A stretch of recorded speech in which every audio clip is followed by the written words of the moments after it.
오늘은 제목이 뭐죠? 성령을 따라 행합시다. 여러분이 제목을 보면서 어떤 생각을 하셨어요? 아마 충분히 유추할 수 있을 거예요. 우리가 인생을 살면서 성령 이야기를 하지만은 성령을 따라서 성령이 이끄는 대로 가지는 잘 못할 수도 있구나.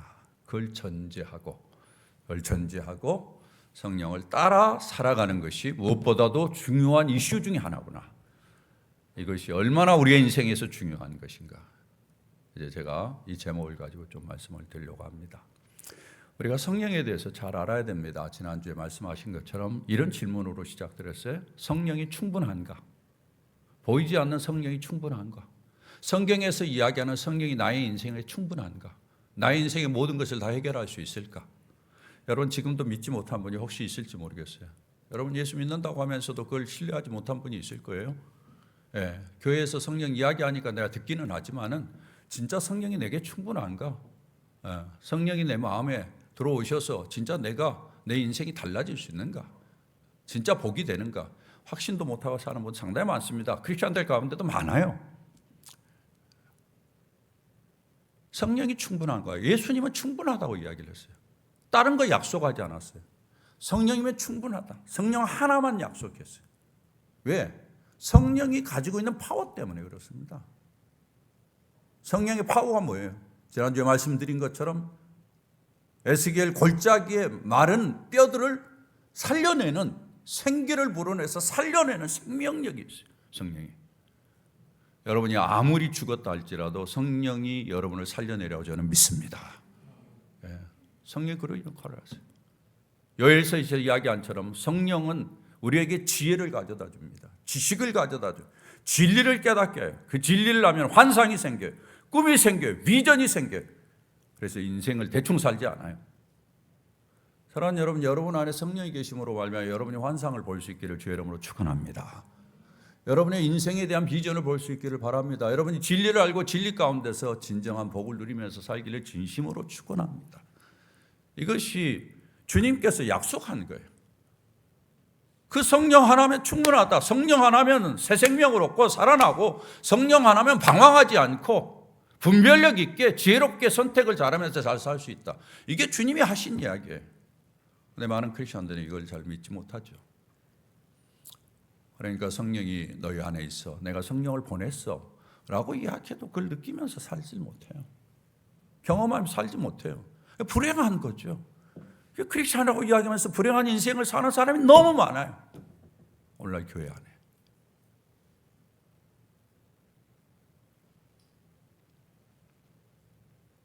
오늘 주님께서 주신 음성을 여러분 잘 들었으면 좋겠습니다. 성령이 들어와서 우리의 존재를 바꿨어요. 성령이 들어와서 우리의 마음을 바꿨어요. 완악하고 강팍한 마음을 부드럽게 했어요. 성령이 들어와서 어떤 면에서는 우리가 다른 정보를 따르지 아니하고 하나님의 진리의 말씀을 따르면서 순종할 수 있는 은혜를 주셨어요. 그래서 성령으로 말미암아 우리의 인생이 조금씩 변화되고 바뀌기 시작했어요. 제가 지난 주간에 여러분에게 매일매일 성령을 부르면서 여러분의 삶 속에서 그 변화를 경험했으면 좋겠다. 이런 이야기를 했어요. 저는 크리스천들은 늘 그래야 된다고 생각합니다. 그래서 어제보다 오늘이 낫고 오늘보다 내일이 낫고 내일보다 모레가 나아서 내 인생의 마지막 부분에 섰을 때 후회가 없어야 돼요. 후회가 없어야 돼요. 내 인생의 마지막 부분에 섰을 때. 인생이 계속되지 않습니다. 인생은 언젠가 끝납니다. 과정 속에 있어요. 이 과정 속에 우리가 지난 날에는 어떤 과정을 거쳐왔냐 이거 묻지 마세요. 다 뒤로 하고 내가 성령을 받고 난 다음에 아니 성령을 받았어도 내가 잘 깨닫지 못했는데 이제 깨닫고 알고 성령을 안 다음에 이후로부터는 우리의 삶이 달라져야 됩니다. 변화되고 우리의 삶이 진짜 하나님이 약속한 복에 은혜가 가득하고 그 안에서 진짜 만족하고 마지막이 멋있는 그런 인생을 살아야 됩니다. 우리가 지난주에 이런 이야기를 하면서 성령으로 충분하고 성령으로 모든 것을 다 이룰 수 있다. 이렇게 예수님 말하고 우리도 그렇게 알았는데 문제가 하나 있습니다.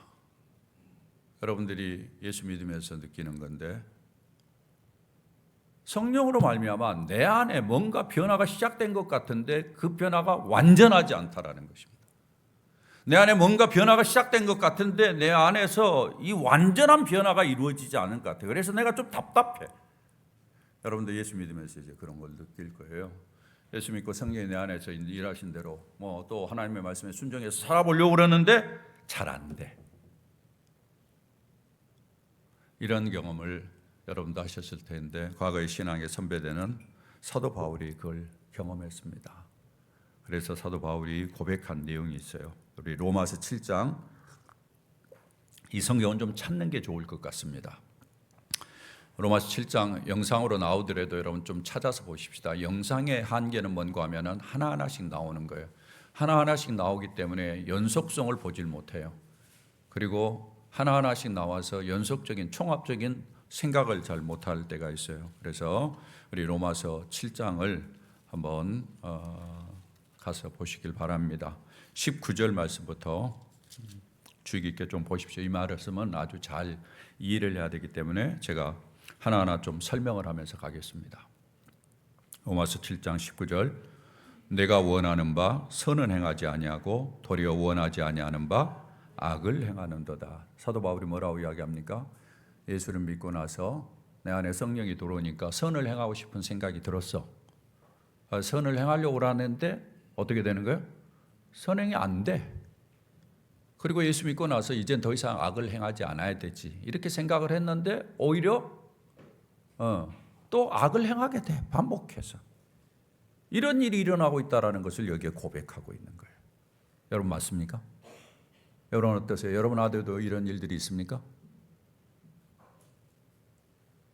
전혀 다른 이야기에? 여러분 어때요? 여러분 어떠세요? 여러분도 그렇게 느끼시지 않아요? 예, 그렇죠. 우리도 그렇게 느끼죠. 20절에 보면은 만일 내가 원하지 아니하는 그것을 하면 이를 행하는 자는 내가 아니요 내 속에 거하는 죄니라. 이 부분을 잘 이해하셨나? 이 본문 때문에 이단이 나왔어요. 여러분 잘 아는 구원파 박옥수 쪽에서 이 본문을 가지고 어떻게 이야기를 하는가 하면은 내가 죄를 지금 짓는 것은 내 책임이 아니고 내 안에 있는 뭐 때문이다? 죄 때문이다. 그래서 나는 책임이 없다.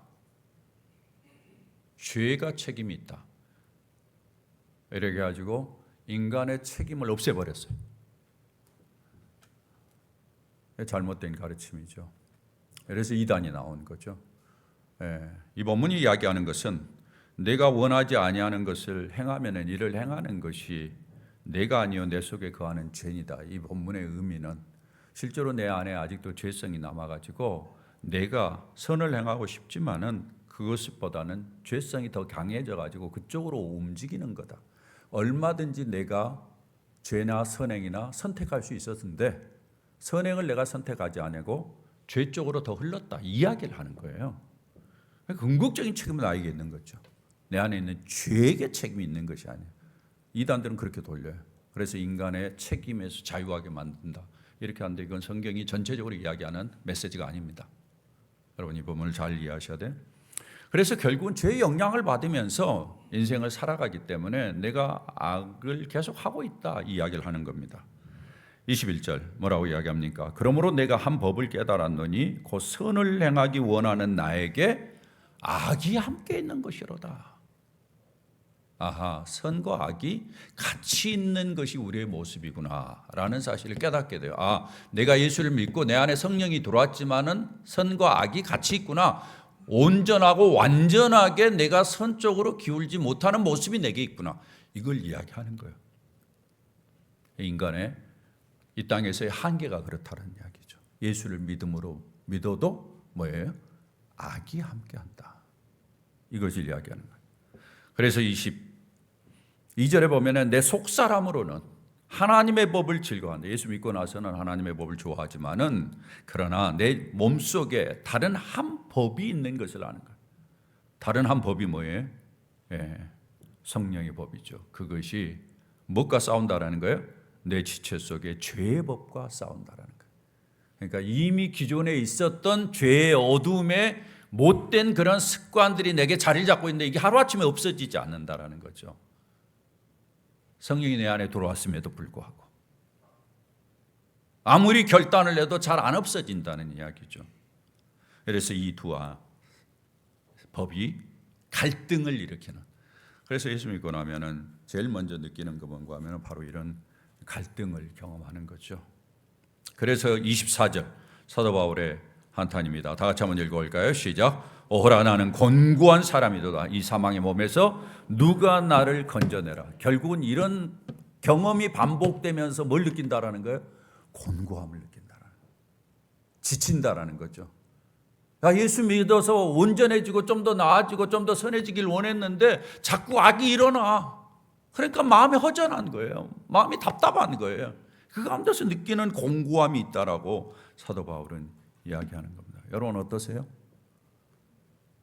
여러분 교회 다니면서 예수 믿으면서 여러분이 예수 믿길 잘했다라고 생각했는데 좀 지나면서 이런 갈등이 생기죠. 그러면서 혹시라도 예수 안 믿을 건데 괜히 예수 믿어가지고 내 마음 복잡한 거 아닌가 이런 생각 하셨어요? 아마 하신 분들도 있을 거예요. 제 생각에는.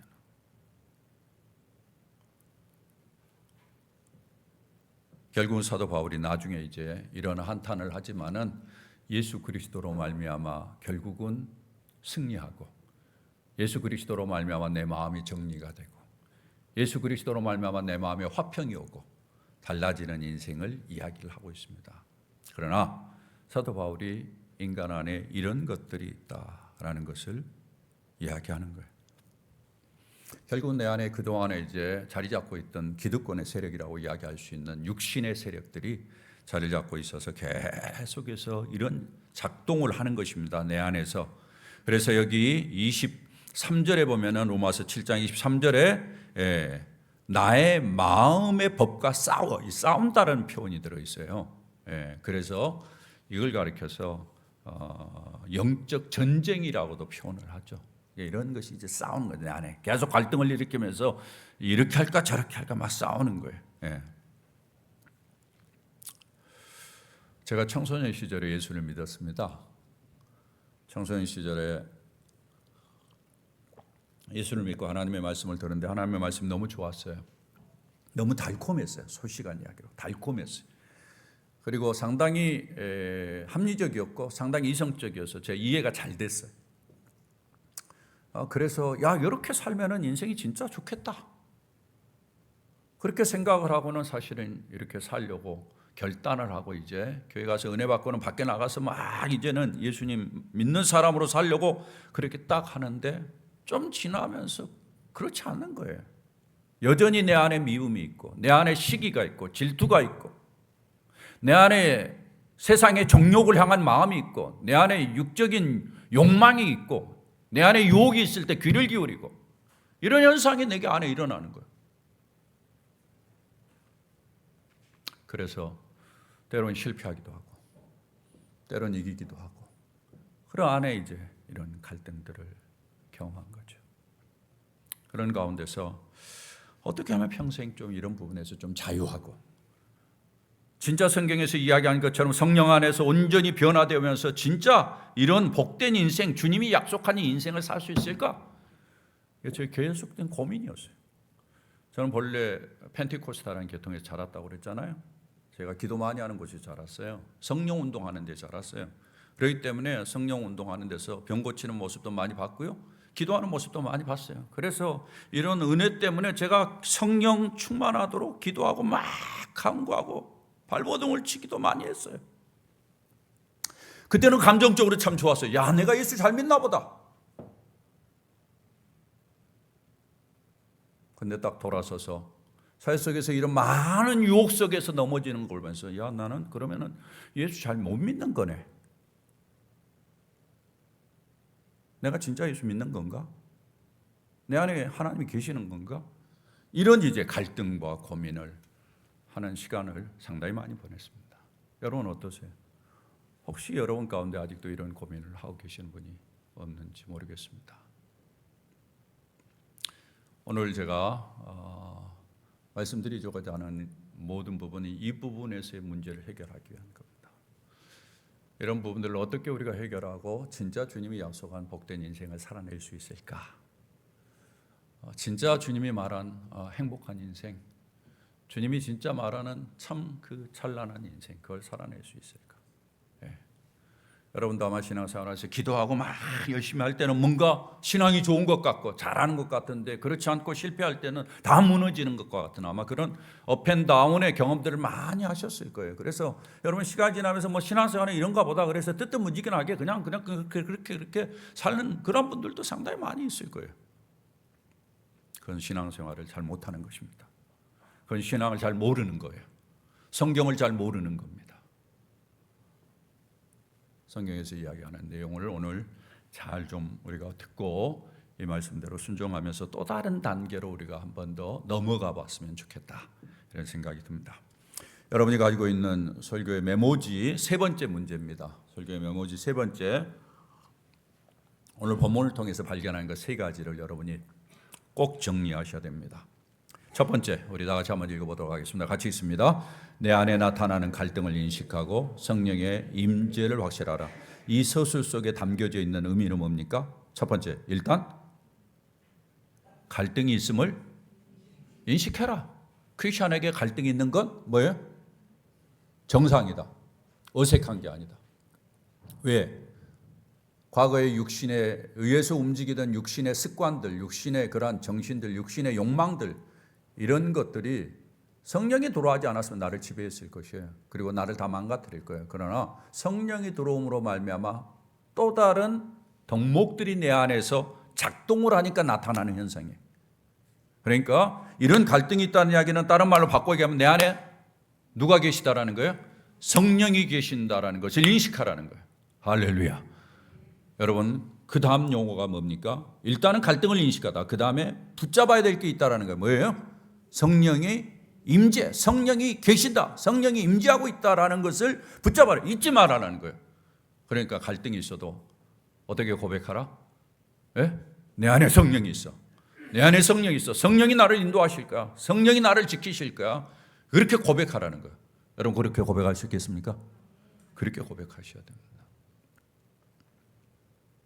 오늘 성경에 보면은 흥미로운 표현이 하나 있어요. 갈라디아서 5장 16절. 이 갈라디아서는 갈라디아 교인들에게 준 편지인데요. 사도 바울이 초창기 때 썼습니다. 사도 바울이 상당히 편지를 쓴 50년대 이렇게 초창기 때 쓴 서신인데, 뭐라고 이야기를 하는 거? 16절에 내가 이르노니 뭐라고 이야기합니까?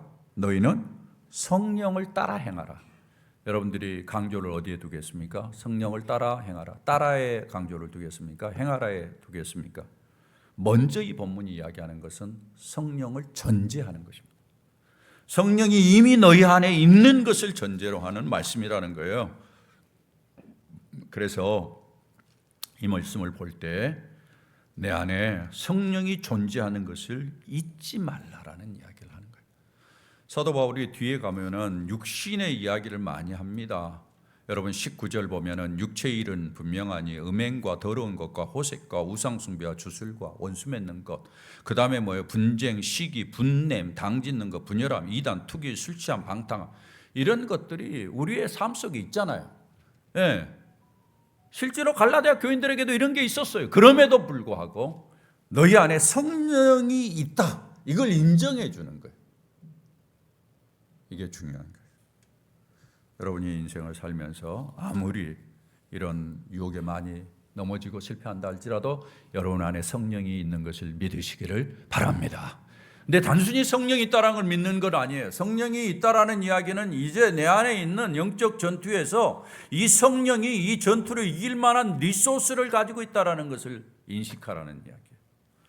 여러분, 전쟁에 있어서 여러분 세상이 오늘 계속 전쟁판입니다만 우크라이나도 그렇고 중동도 그렇고 뭐 전쟁에 한번 관심을 좀 돌려보시죠. 전쟁에서 제일 중요한 게 뭐예요?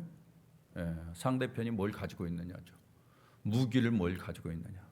나는 어떤 무기를 가지고 있느냐. 내 무기가 저 사람보다 우월하느냐. 이런 것이 전쟁에 아주 중요하죠. 만약에 내 무기가 우월하지 않으면 어떻게 해야 됩니까? 어떻게 해야 돼요? 빨리 꼬리를 내려야죠. 빨리 꼬리를 내리고 협상을 해야죠. 줄 것은 줄고 받을 건 받고 이렇게 해서 정리를 해야죠. 내게 시원찮은 것을 가지고 있으면서도 자기 고집 피우면 어때요? 터지는 거죠. 맞는 거예요. 그럼 뭐예요? 다른 거 다 잃어버리는 거죠. 그래서 지도자가 이런 것들을 가지고 잘 이렇게 결정을 하는 거 아주 중요하다고 그렇게 뭐 일반 전쟁하는 사람들 이야기하지 않습니까? 크리스천의 전쟁도 마찬가지입니다. 우리는 사탄의 세력과 전쟁을 하고 있는 거예요. 사탄의 세력과 전쟁을 하고 있는데 네가 뭘 가지고 있느냐 주님이 말하는 겁니다. 이걸 잊지 말라는 거예요. 사탄의 세력과 육신의 세력과 지금 전쟁을 하는데 네에게 있는 것이 뭐냐는 것을 잊지 말라는 이야기예요. 너에게 지금 이야기하는 네가 가지고 있는 무기, 성령이라는 무기는 봐라. 오랜 역사를 통해서 하나님께서 준비하고 에스겔서에서 이야기한 것처럼 골짜기에서 생명을 살리는 무기야.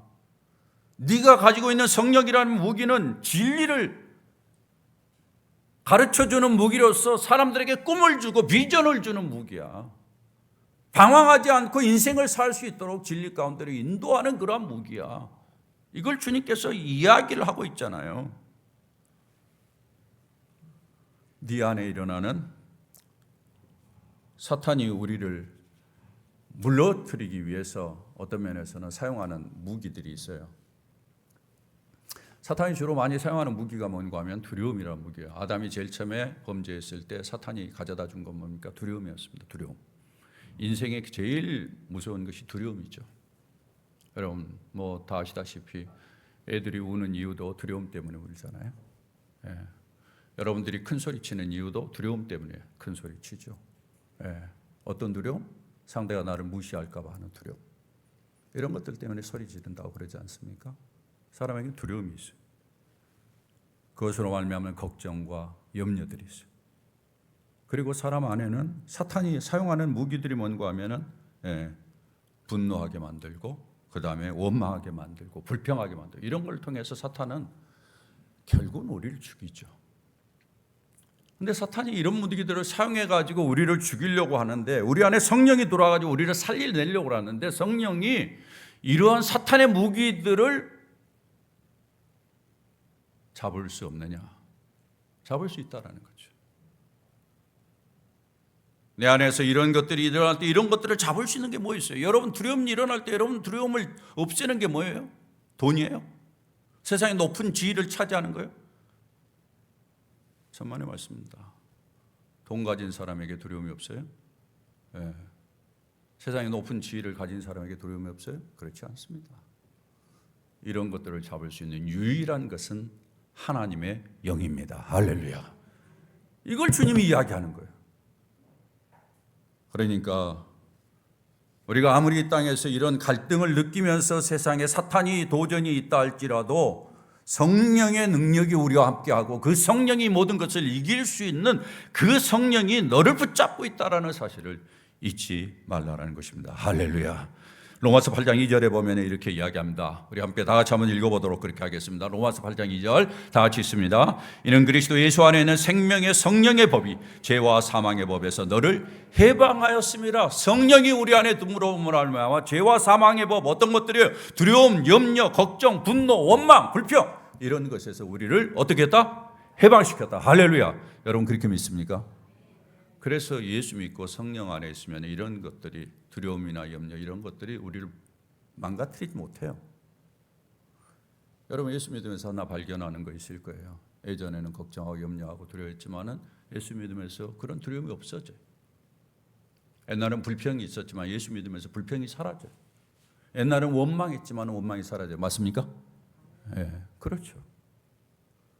사랑하는 여러분, 성령이 내 안에 계셔서 성령이 구원을 이루시고 성령이 나를 계속해서 인도하시면서 변화된 삶을 이끌어가고 그 은혜로 말미암아 나의 삶을 복되게 하시면서 내 안에 있는 여전히 사탄의 세력들이 있지만 유혹들이 있지만 그것들을 다 이기고 우리의 삶을 더욱더 복되게 하신다라는 사실을 믿고 믿음으로 살아갈 수 있기를 주의 이름으로 축원합니다.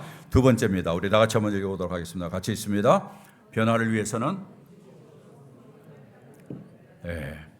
이 센텐스를 보십시오. 이 문장을 보십시오. 중요한 단어들 뭡니까? 우선은 의지적이라는 말. 자, 성령이 들어와 있는데 변화를 이루어가는 과정에 있어서는 의지적인 결단이 필요하다. 의지적인 결단이 필요하다. 여러분, 제가 말씀드린 것처럼 성령은 변화를 지향합니다. 말씀드린 것처럼 성령은 우리의 존재 자체를 변화시켰어요. 그래서 성령으로 말미암아 우리는 존재 의식이 자정체감에 바뀌었어요. 성령은 우리의 마음을 바꿉니다. 우리의 마음이 부드러워지게 만들어요. 성령은 유순하게 만들어요. 그리고 성령은 우리로 하여금 하나님의 말씀을 선택하는 능력을 주십니다. 이렇게 해서 결국은 우리를 변화하게 만들어요. 그래서 로마서 12장 2절에 보면은 사도 바울이 11장까지 계속해서 교리를 이야기하고 우리가 뭘 믿는 것인지에 대해서 이야기하면서 로마서 12장 2절을 봅니다. 이렇게 이야기합니다. 다 같이 한번 읽어봅니다. 시작. 너희는 이 세대를 본받지 말고 오직 마음을 새롭게 함으로 변화를 받아 하나님의 선하시고 기뻐하시고 온전하신 뜻이 무엇인지 분별하도록 하라. 여기에 사도 바울이 왜 예수를 믿는지를 앞서서 이야기하다 이제 12장부터는 삶에 대해서 이야기해요. 성령이 너희 안에 들어오셨기 때문에 너희들이 이제 살아갈 터인데 너희들이 마음을 새롭게 함으로 변화를 받아 라고 이야기를 합니다. 변화에 대해서 강조하고 있어요. 성경의 전체적인 논리는 명확합니다. 우리가 새로운 피조물이 되었다라는 것을 강조하고 그 은혜 때문에 우리는 계속해서 변화될 수 있다라는 것을 강조하고 있는 것이죠. 우리가 성경을 보면서 성경이 이야기하는 아주 중요한 논리가 있어요. 성경은 그냥 너희들 이렇게 변화해라 이야기하지 않아요. 성경 전체를 보십시오. 성경의 논리는 분명합니다. 너희들이 존재가 바뀌었답니다. 너희 안에 성령이 함께하기 때문에. 성경이 강조하는 것이 이거예요. 너희들이 죄인이었어. 하나님의 구원을 얻을 수가 없어. 그러나 너희들이 구원을 받는 것은 신비야. 이걸 이야기합니다. 그때까지 너희들이 한 것이 아무것도 없어. 너희들은 할 수 없어. 너희들은 다 죄인이야. 내가 인정할 만한 수준이야. 다 죄인이야. 아무것도 할 수 없어. 그래서 내가 너희들을 구원하는 거야. 하나님이 전적으로 우리에게 구원의 은혜를 베풉니다. 맞습니까? 이게 성경이 이야기하는 거예요. 이게 성경의 첫 번째 논리예요. 그런 다음에 내가 구원했으니까 그 다음에 너희들이 이제 존재가 바뀐 대로 살아가는 데 있어서는 너네와 같이 협력하자.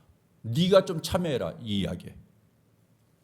우리가 신앙생활에서 그런 생각했을 거예요. 아까에서 이야기한 것처럼 많은 갈등들이 있을 때 하나님 제발 내 마음에 있는 이 욕망들, 욕심들, 내 마음에 있는 이런 이 유혹을 쫓아가는 마음들 하루아침에 좀 꺾어주세요. 근데 하나님 꺾어줘요, 안 꺾어줘요? 안 꺾어줘요. 왜 안 꺾어줘요? 왜 안 꺾어줘요? 네가 해. 그것까지 나한테 미루지 마. 네가 해. 이렇게 이야기하는 거예요. 하나님이. 네가 그걸 꺾어야지. 왜 그걸 나한테 부탁해? 나는 그렇게 하지 않아. 왜? 하나님 우리를 로봇으로 만들지 않았기 때문에. 하나님이 우리를 존중해서 네가 결정을 해. 그러면서 하나님이 뭐라고 이야기하는 거야? 네가 결정하면 내가 거기에 따른 상급을 줄 거야. 보상을 해줄 거야. 이것이 성경의 논리입니다. 이해가 되십니까? 그러니까 우리는 철저히 구원은 은혜로 받지만은 신비적인 경험이지만은 하나님의 말씀에 따라서 크리스천답게 성령의 인도하심을 따라 살아가는 것은 우리의 의지적인 결단이 중요하다는 거죠. 사랑하는 여러분, 여러분의 인생을 살면서 그런 아름다운 결단을 가지고 점점 더 나은 인생을 만들어가고 하나님이 보면서 야, 네가 진짜 그런 갈등 속에서도 어려운 결정들을 하고 어려운 선택을 하면서 진짜 잘한다. 그러면서 하나님께서 마음껏 축복할 수 있는 좋은 그릇들 되시기를 주의 이름으로 축원합니다. 꼭 부탁합니다. 꼭 부탁해요. 의지로 넘어질 수도 있어요.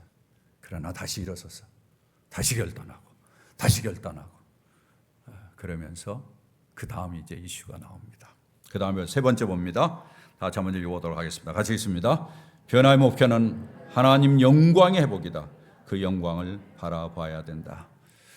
이렇게 결단을 하고 하지만 계속 쓰러지죠. 넘어지죠. 그러나 우리가 목표의식을 가져라는 거죠. 목표의식. 목표의식이 있는 사람은 쓰러지지 않습니다. 다시 일어서는 거죠. 성경의 변화에 대해서 이야기를 하면서 변화와 관계된 이 헬라어 단어가 상당히 의미 있게 사용되고 있어요. 조금 전에 읽은 로마서 12장에서 너희가 마음을 새롭게 함으로 변화를 받아. 이 변화 때 사용되는 용어가 어디에서 똑같은 용어가 사용되는 거니? 예수님이 변화산상에서 몸이 바뀔 때, 변형될 때, 그때 그 단어가 똑같이 사용돼. 마가복음 9장 2절 3절에 보면은 베드로와 야고보와 요한을 데리시고 따로 높은 산에 올라가셨더니 그들 앞에서 변형되사, 이 변형됐다라는 말 속에 이 변화라는 단어가 똑같아요. 그 다음에 마태복음 17장 2절에 보면은 그들 앞에서 변형되사, 이때도 변형이라는 말을 쓰는데 다 변화라는 의미입니다. 그리고는 고린도후서 3장 18절인데 이 부분을 여러분이 한번 보시길 바랍니다. 다 같이 한번 읽어볼까요? 시작. 우리가 다 수건을 벗은 얼굴로 거울을 보는 것 같이 주의 영광을 보며 그와 같은 형상으로 변화하여 영광에서 영광이 이르니 곧 주의 영으로 말미암습니다. 자, 이 본문 계속 보세요. 여기 보면은 우리가 다 수건을 벗는다, 이런 표현이 있어요. 이 수건을 벗는다라는, 우리는 무슨 말인지 몰라요. 근데 그때 당시에 유대인들은 다 알았어요. 이게 누구를 이야기하는 거니? 모세를 이야기하는 거예요. 모세가 수건을 쓰고 있었어요. 모세가 얼굴이 빛났어요. 하나님의 영광이 그 얼굴에 있었어요. 그래서 사람들이 그 얼굴을 보고 너무 그 영광이 놀랐기 때문에 모세가 자기 얼굴을 수건으로 가렸어요. 수건으로 가렸어요. 근데 우리가 이제 부활을 하게 되면은 수건을 벗어서 얼굴을 보는 것 같이, 우리의 영광의 얼굴이 다 드러난다는 이야기죠. 영광의 얼굴이 다 드러났는데 그 다음 성경 보세요. 주의 영광을 보며 뭐라고 이야기합니까? 그와 같은 형상으로 변화하여. 우리의 모습이 누구처럼 변한다라는 거예요? 예수처럼 변한다라는 거예요. 예수처럼 똑같이.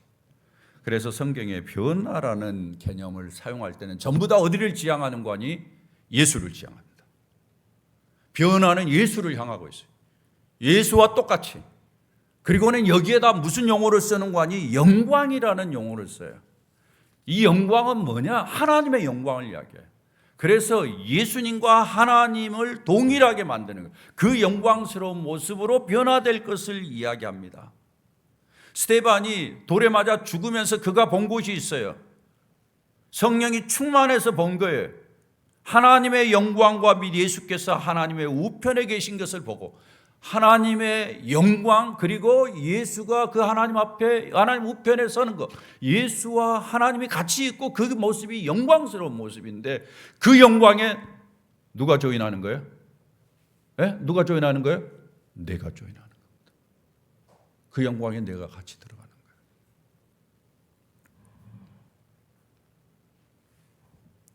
결국 성경에서 이야기할 때는 변화는 이런 모습으로 바뀐다라는 거죠.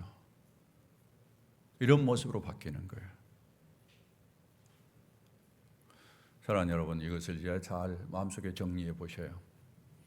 내가 예전에는, 예수 믿기 전에는 내 안에 사탄의 세력이 돌아서 나를 엉망진창으로 만들었어요. 두려움부터 시작해서 염려, 걱정, 그 다음에 원망, 불평, 그 다음에 뭐 이런저런 세상의 욕망과 정욕을 쫓아가는 걸로 이렇게 갔어요. 내 마음이 그랬어요. 사람들은 나를 볼 때 괜찮다고 봤어요. 썩. 그러나 내 내면에 냄새 나는 게 많았어요. 내 냄새는 썩은 것이 너무 많았어요. 맞습니까? 이게 우리의 모습이었어요. 근데 성령이 들어오셨어요. 그래서 이것이 문제가 있다는 걸 깨닫게 해주셨어요. 그래서 전쟁이 일어나요. 좀 더 떠나보려고 이렇게 전쟁을 해놓은 거죠. 그런데 자꾸 넘어져요. 잘 안 돼. 그럼에도 불구하고 성령은 떠나지 않아요. 그러면서 성령이 있어서 계속. 그럼 우리에게 응원해요. 결단해라. 결심해라. 한번 해봐라. 계속 응원하는 거예요. 그래서 한번 결단을 하면서 주님의 말씀에 순종하면서 뭔가 달라지려고 애를 써봤어요. 그랬더니 성령이 나를 도우셔. 이끌어 가셔. 그러면서 바뀌는 거예요, 내가. 그러면서 어떤 현상이 일어나는 거니? 여러분, 오늘 성경에 보면은 오늘 본문 갈라디아서 5장 19절 이하에 한번 보십시다. 거기에 보면은 제일 먼저 무슨 이야기가 나오는 거 아니? 육체의 일은 분명하니 해가지고 뭐라고 이야기합니까? 음행과 더러운 것과 호색과 전부 다 성적인 죄들을 이야기하잖아요. 자, 이런 것들이 이제 우리들을 우리가 인정하든 인정하지 않든 지배하죠. 우리가 많은 사람들이 이것에 지배를 받죠. 우상 숭배와 주술과 원수 맺는 것, 이런 것들이 우리 안에 있죠. 그 다음에 다른 사람들과의 관계 속에서 분쟁과 시기와 분냄과 서로 당을 짓고 분열하기도 하고 투기와 술 취함, 방탕함, 결국 뭐예요? 이런 것들이 계속해서 나를 지배했으면 나는 망하는 거예요. 나는 파괴되는 거예요. 맞습니까? 이런 것으로 가득 찬 사람은 파괴될 수밖에 없어요. 그런데 성령이 내 안에 오셔서 비록 업앤다운은 많이 하지만은 간섭해가지고 결국은 나를 어떻게 만들어가는가 하면은 22절 여러분 한번 보시길 바랍니다. 다 같이 한번 읽어봅니다. 시작. 오직 성령의 열매는 사랑과 희락과 화평과 오래 참음과 자비와 양성과 충성과 온유와 절제니. 사실 우리 안에는 사랑이 없었어요. 그러나 주님이 사랑을 주셔요. 예전에는 이기적인 사랑이었어요. 다 나를 위한 사랑이었어요. 그러나 나를 위하지 않는 사랑도 가능해져요. 예수를 알고 성령이 지배하니까 기쁨을 선택해요. 꼭 기뻐할 일이 있는 것만은 아니에요. 그러나 기쁨을 선택해요. 꼭 화평만 있는 일이 아니에요. 싸울 일도 있어요. 그럼에도 불구하고 싸우지 않아요. 화평을 선택해. 오래 참아요. 여러분 이 모습들을 한번 그려보십시오. 이런 인품을 가진, 이런 덕목을 가진 사람들, 자비를 가지고 양선, 선행을 행하고 충성하고 온유하고 절제를 가진 사람들의 모습을 한번 그려보세요. 여러분 머릿속으로 어떤 사람일 것 같습니까? 성경은 그것을 가리켜서 영광스러운 모습이라고 이야기를 합니다. 이게 영광이에요. 이게 영광. 우리가 일반적으로 영광하면은 사람 머리 뒤에 이렇게 빛으로 이렇게 동그랗게 그려놓은 거, 이걸 영광으로 생각하는데 아니에요. 이런 덕목들을 만들어가는 사람으로 주님이 우리를 바꿔요. 그래서 영광스럽게 만들어요. 왜 아멘들을 잘 안 하시네? 여러분 그렇지 않습니까? 그랬을 때 우리 안에 예수님의 모습이 있고 다른 사람이 우리의 모습을 보면서 예수를 보는 거죠. 그리고 단순히 예수만을 보는 게 아니라 우리를 보면서 영광스럽다, 치하할 수 있는 그러한 존재로 우리가 바뀌어가는 줄 믿습니다. 사랑하는 여러분, 저는 많은 크리스천들을 봐왔어요. 세월이 지나면서 여러분 제발 세월이 지나면서 옛날보다 못해지지 마시기를 부탁을 드립니다. 저는 그런 사람 많이 봤어요. 옛날보다 좋아지세요. 과거보다 더 좋아지세요. 과거보다 더 영광스러워지세요. 그래서 여러분의 모습을 통해서 주님이 나타나고 주님이 기뻐하고 여러분을 더 축복하고 참 여러분의 삶 속에서도 진정한 만족과 행복이 있는 그런 은혜가 있었으면 참 좋겠다. 저와 신앙생활하는 분들이 버겁지만 부족하지만 하나하나 이런 모습으로 변형돼 가기를 진심으로 소원합니다. 오늘 성경 마지막 부분을 봅니다. 24절에 보면은 이렇게 이야기합니다. 그리스도 예수의 사람들은 육체와 함께 그 정욕과 탐심을 뭐라고 이야기합니까? 십자가에 못 박았다. 우리의 못된 것들 다 이미 십자가에서 죽은 줄 믿습니다. 좀 나타날 거예요. 사탄이 조금 남아있는 힘으로 우리를 움직이려고 할 거예요. 그러나 25절 같이 읽습니다. 만일 우리가 성령으로 살면 또한 성령으로 행할지니 성령으로 살아가면서 성령으로 행하면서 그것들을 이겨낼 수 있으리라고 저는 믿습니다. 26절 다 같이 읽어봅니다. 헛된 영광을 구하여 서로 노엽게 하거나 서로 투기하지 말지니라. 여러분 육신의 것들은 헛된 영광이에요. 다 사라지는 거예요. 우리를 망가뜨리는 거예요. 그런 것에 연연하지 마세요. 떨어뜨리세요. 여러분 그걸 구할수록 그것을 쫓아갈수록 여러분 망합니다. 파괴돼요.